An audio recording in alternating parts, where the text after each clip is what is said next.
Hey hi everyone.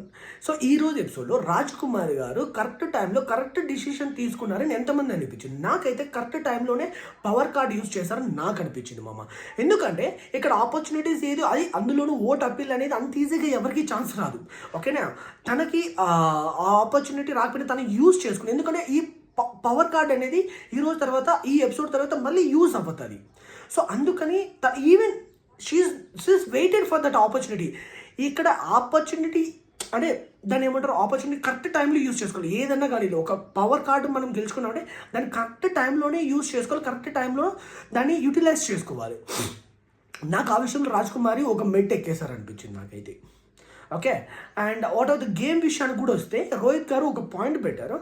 And నా టీంలో అంటే లైక్ టీంలో ఎవరైనా కొద్దిగా వీక్ ఉన్నారంటే రాజ్ కుమార్ గారు అని చెప్పారు. బట్ అక్కడ ఫస్ట్ ఆ ఫిజికల్ టాస్క్లో ఫస్ట్ లాక్ తీసుకొని వచ్చిన వ్యక్తి ఎవరు అంటే రాజ్ కుమార్ గారు. అండ్ తన సైడ్ ఎఫర్ట్స్ అయితే 100% పెడుతుంది. నాకైతే రాజ్ కుమార్ గారు సైడ్ అయితే మంచి పాజిటివ్ మెస్సే కనపడుతుంది నాకైతే. మేబీ ఓటింగ్లో కూడా ఒక టాప్ పొజిషన్లోనే ఉన్నారు. And I hope for the best. మంచి ఛాన్స్ అనేది రావచ్చు అని అనుకుంటున్నాను నేనైతే.